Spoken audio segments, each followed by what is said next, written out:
నమస్తే, నా పేరు కిరణ్ మై స్మార్ట్ సిటీ కోల్కతాకి స్వాగతం. ముందుగా హెడ్లైన్స్.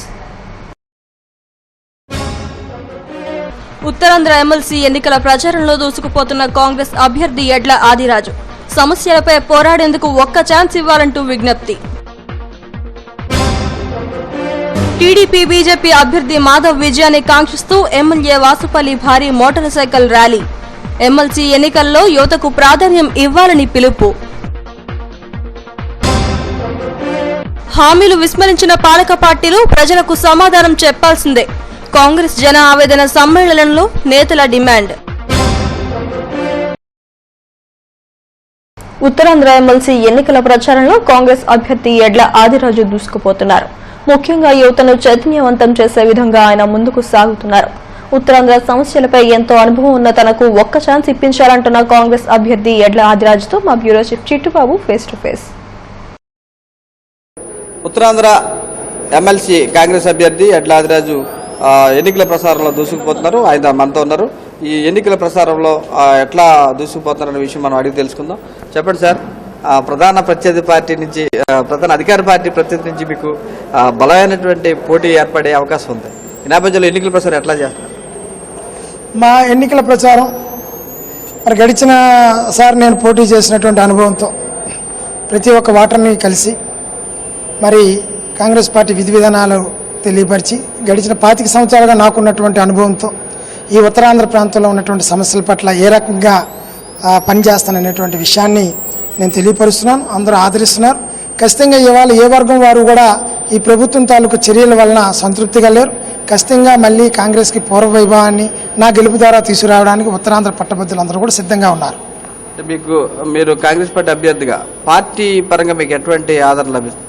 పార్టీ పరంగా ప్రతి ఒక్క కాంగ్రెస్ పార్టీ కార్యకర్త, నాయకుడు గ్రామ స్థాయి నుండి వార్డు స్థాయి నుండి కష్టపడి పనిచేస్తూ ఉన్నారు. నా విజయం ద్వారా కాంగ్రెస్ పార్టీకి మళ్ళీ పూర్వవైభవం తేవాలి అనేటువంటి ఒక మంచి సంకల్పంతో, ఆ సంకల్ప బలంతోనే నేను గెలుస్తానని అటువంటి మంచి సంకల్పంతో పనిచేస్తున్నటువంటి 50 మంది కాంగ్రెస్ పార్టీ కార్యకర్తలకి, నాయకులకు కూడా ఈ సందర్భంగా నేను హృదయపూర్వకమైన కృతజ్ఞత తెలియజేస్తా ఉన్నాను. అంటే గతంలో ఒక సీనియర్ అభ్యర్థి ఇక్కడ గెలిచాడు ఒక క్యాండిడేట్, అతను మళ్ళీ ఇంకొక బలమైన సంఘాలు తనకు ఎన్నుదనిగా ఉన్నాయని చెప్తున్నాడు. దాన్ని ఎలా ఎదుర్కొంటారు?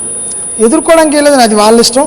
వాళ్ళు పీడీఎఫ్ పార్టీ అనే ఒక పార్టీ బ్యానర్లో వాళ్ళు ఏదో పోటీ చేస్తున్నారు. అదంతా వాళ్ళ వ్యక్తిగత విషయం. నిర్ణయించాల్సింది ఇక్కడ వాళ్ళు వాళ్ళు కానీ నేను కానీ కాదండి. పట్టభద్రులు ఓటు వేయాల్సినటువంటి పట్టభద్రులు గడిచిన కాలంలో వాళ్ళకు 2 సార్లు అవకాశం ఇచ్చారు. ఈసారి మాకు ఇవ్వమని మేము అడుగుతా ఉన్నాం. ఖచ్చితంగా వాళ్ళకన్నా మెరుగైనటువంటి సర్వీస్ని, సేవని అందజేస్తామని ఈ సందర్భంగా అందరికీ చెప్తున్నాం. ప్రజలందరూ కూడా పట్టభద్రులు, మరి విజ్ఞులు, ఈ ప్రాంత మేధావులందరూ కూడా దాన్ని నమ్ముతున్నారు. మీకు ఒక అవకాశం ఇస్తామని నన్ను ప్రోత్సహిస్తున్నారు. అదే మేము కొన్నంత ఆశగా, ఊపిరిగా పనిచేస్తూ ముందుకు వెళ్ళి ప్రచారంలో ముందుకు దూసుకుపోతున్నాం. అంటే టీడీపీ అంటే అధికార 2 టీడీపీ బీజేపీ పార్టీలు బలపరిచిన వ్యక్తి, ఒక బలమైన వ్యక్తిగా మీకు ప్రచారం చేయబోతున్నారు. దాన్ని ఎలా ఎదుర్కొంటారు? అంటే వాళ్ళు బలమైన అభ్యర్థులు అయితే ప్రస్తుతం ఉన్నటువంటి పట్టభద్రుల ఆలోచన ఏంటంటే వాళ్ళని యాక్సెప్ట్ చేసేటువంటి పరిస్థితులు లేరు. ఇవాళ రాష్ట్ర కేంద్ర ప్రభుత్వాల తాలూకు వైఖరి అన్ని వర్గాల ప్రజలు కూడా చాలా అసంతృప్తిగా ఉన్నారు. వాళ్ళు నేనైతే ఈ ఎన్నికల్లో బలమైన అభ్యర్థులుగా నేను ఓవరాల్గా, అంటే అభ్యర్థిగా కాదు జనరల్గా చెప్తున్నా, వాళ్ళ అభ్యర్థిత్వం బలంగా ఉందని నేను అనుకోను. ఎందుకంటే ఎవరు కూడా వాళ్ళు విశ్వసించట్లేదు. వారికి ఓటేసి శాసనమండలి పంపించేటువంటి ఆలోచనలో ప్రజలైతే లేరు. ఇప్పుడు మీరు అంటే ఎటువంటి, అంటే ఇప్పుడు ఎమ్మెల్సీ ఎన్నికల్లో గెలిస్తే పట్టభద్రులకి ఇచ్చేస్తామని ఎటువంటి హామీలు అంటే మరి 3 జిల్లాల్లో ఉన్నటువంటి సమస్యలు ఏవైతే ఉన్నాయో వాటి మీద పూర్తి అవగాహన ఉంది. ముఖ్యంగా నిరుద్యోగ పట్టభద్రులకి ఉద్యోగ అవకాశాలు కల్పించాలి. మూసివేసినటువంటి పరిశ్రమలను తెరిపించాలి. కొత్తగా ఇవాళ ప్రభుత్వం ఎంఓయూలు చేసుకుంటుంది తప్ప ఒక్క కొత్త పరిశ్రమ తీసుకురాలేదు. మరి ఇవాళ ఉద్యోగ, ఉపాధ్యాయ, కార్మిక సంఘాలు కానీ, మరి అలాగే ఏదైతే నిరుద్యోగ పట్టభద్రులు కానీ, పెన్షన్లు కానీ అందరూ అన్ని వర్గాల్లో ఉన్నటువంటి వాళ్ళు అసంతృప్తిగా ఉన్నారు. వాళ్ళ తాను న్యాయమైనటువంటి కోరికలన్నీ కూడా చట్టసభ వేదికగా ఈ ప్రాంతంలో ఉన్నటువంటి ఈ అన్ని వర్గాల తాలూకు వాయిస్నే మాట్లాడాలని, శక్తివంచన లేకుండా పనిచేసి న్యాయపరమైన డిమాండ్లన్నీ కూడా సాధించడానికి తప్పకుండా ఒక ప్రయత్నం చేస్తాను. అన్ని వర్గాల ప్రజల తాలూకా మన్ననలు పొంది ఉత్తరాంధ్ర పట్టభద్రుల ఎమ్మెల్సీ అంటే ఇలా ఉండాలా, మీరు వేసినటువంటి ఓటు సద్వినియోగం అయింది అన్నటువంటి భావన మీకు కల్పించే విధంగా పనిచేస్తాను. నన్ను ఒక్కసారి నమ్మండి, కైండ్లీ ట్రస్ట్ మీ తాలూకా ఆస్పిరేషన్స్కి, మీ ఆలోచనలకి అనుగుణంగా ఈ 3 జిల్లాల పట్టభద్రుల తాలూకా అందరి తాలూకా మన్ననలు పొందే విధంగా పనిచేస్తాను. మరోసారి హృదయపూర్వకమైనటువంటి హామీని ఇస్తున్నాను. అది ఉత్తరాంధ్ర ఎమ్మెల్సీ అభ్యర్థిగా ఒకసారి మనకు అవకాశం కల్పించాలని పట్టభద్రులందరూ తనకే ఓటేసి గెలిపించాలని యడ్లాదిరాజు కోరుతున్నారు. కెమెరా పర్సన్ సీన్తో చిట్టుబాబు, ఎస్టీవీ, విశాఖపట్నం. శాసనమండలి ఎన్నికల్లో యువతకు ప్రాధాన్యం ఇవ్వాల్సిన అవసరం ఎంతైనా ఉందని నగర టీడీపీ అధ్యక్షుడు ఎమ్మెల్యే వాసుపల్లి గణేష్ కుమార్ అన్నారు. టీడీపీ బలపరిచిన బీజేపీ అభ్యర్థి వివి మాధవ్ విజయాన్ని కాంక్షిస్తూ వన్ టౌన్ ఏరియాలో భారీ మోటార్ సైకిల్ ర్యాలీ నిర్వహించారు. ఎమ్మెల్యే వాసుపల్లి మోటార్ సైకిల్ ర్యాలీని ప్రారంభించారు. ఈ ర్యాలీ 26వ వార్డు నుంచి ప్రారంభమై 24, 25 వార్డుల మీదుగా కొనసాగింది. 2 సార్లు ఎమ్మెల్సీగా ఎన్నికైన శర్మ ఉత్తరాంధ్రకు చేసిందేమీ లేదని ఎమ్మెల్యే విమర్శించారు.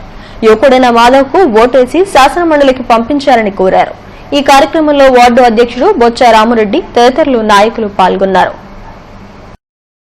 మాధవ్ ఒక మంచి క్యాండిడేట్, సిన్సియర్ క్యాండిడేట్, తెలుగుదేశం బలపరిచిన బీజేపీ క్యాండిడేట్. ఈరోజు ఈ ఎమ్మెల్సీ విద్యార్థి లోకాని యొక్క వాయిస్ ని చట్టసభల్లో వినిపించేందుకు ఒక ఎమ్మెల్సీగా వెనుకుంటున్నారనేది ఒక ముఖ్య ప్రక్రియ. కానీ దానికి 75 సంవత్సరాల వయసు ఉండే వాళ్ళు నిల్చుంటే చాలా హాస్యాస్పదంగా ఉంది. వాళ్ళు నిల్చోవాలనుకుంటే టీచర్ ఎమ్మెల్సీ ఉంది, దాంట్లో నిల్చోవాలి. మాకు విడ్డూరంగా ఉంది. ఎర్ర పార్టీ వాళ్ళు ఈ యొక్క దాంట్లో ఇండిపెండెంట్గా ఒక 200 పైన సంఘాలతో మేమేమో ముందున్నామని చెప్పేసి ఫ్రెండ్గా ఏర్పడి కంటెస్ట్ చేయడం. ఏం చేశారు గత శర్మాన్ని నేను అడుగుతానమాట. 2 పర్యాయాలు, ఒక మొదటి పర్యాయం 4 సంవత్సరాలు, తర్వాత 6 సంవత్సరాలు చేశారు. ఏమైనా చేశారా విశాఖపట్నంకి? ఒక ఇండిపెండెంట్ క్యాండిడేట్గా ఒక ఏమీ చేయలేని పరిస్థితులు వాళ్ళు. ఏదైనా కాకపోతే రిబ్బన్ కటింగ్లకి, లేదనుకుంటే పిలిస్తే దానికి వెళ్ళడం తప్ప, లేదనుకుంటే ఏదైనా కార్యక్రమం చేద్దామని అనుకుంటే దాన్ని నాశనం చేయడానికి. ఎందుకంటే వాళ్ళు ఎప్పుడు కూడా ఏంటంటే అడ్డు తగిలే పార్టీ సిపిఎం. కేంద్ర రాష్ట్ర ప్రభుత్వాలు అనుసరిస్తున్న ప్రజా వ్యతిరేక విధానాలపై ప్రజలు విసిగిపోయారని కాంగ్రెస్ పార్టీ సమావేశంలో పలువురు నేతలు దుయ్యబట్టారు. నగర కాంగ్రెస్ కార్యాలయంలో జరిగిన జన ఆవేదన సమ్మేళనం సమావేశానికి అధ్యక్షుడు బెహ్రా భాస్కర్ రావు అధ్యక్షత వహించారు. ఈ సభలో మాజీ మంత్రి బాలరాజు, పార్టీ సీనియర్ నాయకుడు సతీష్ వర్మ తదితరులు ముఖ్య అతిథులుగా హాజరయ్యారు.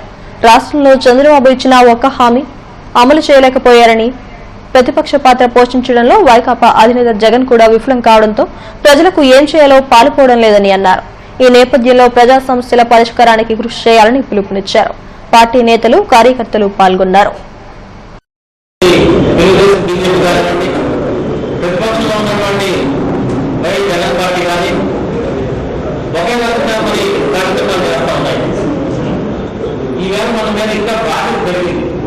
చాలా మంది అనుకోవద్దు మనకేముంది, మనం ఎవరు మనం అలా అనుకుంటే మహాభారతం జరిగేది కాదు. సతుడికి వాళ్ళ తండ్రి మీద ఉన్న అభిమానంతో 100 మంది సోదరులు వాడు ఉంటే అందరికీ ఒక్కొక్క మెరుపు 20 తీసుకెళ్ళి ఏ ఒక్కరిని గెలిపించినా అది మన అందరినీ కూడా చూసేటటువంటి పరిస్థితి. కాంగ్రెస్ పార్టీ సిటీలో అందరినీ చూసేటటువంటి పరిస్థితి.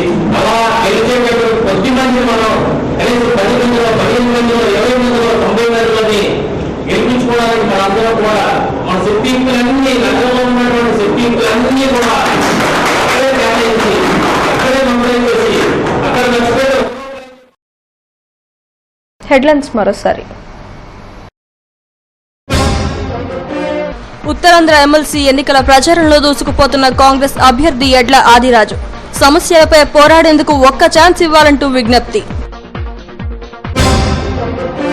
టీడీపీ బీజేపీ అభ్యర్థి మాధవ్ విజయాన్ని కాంక్షిస్తూ ఎమ్మెల్యే వాసుపల్లి భారీ మోటార్ సైకిల్ ర్యాలీ.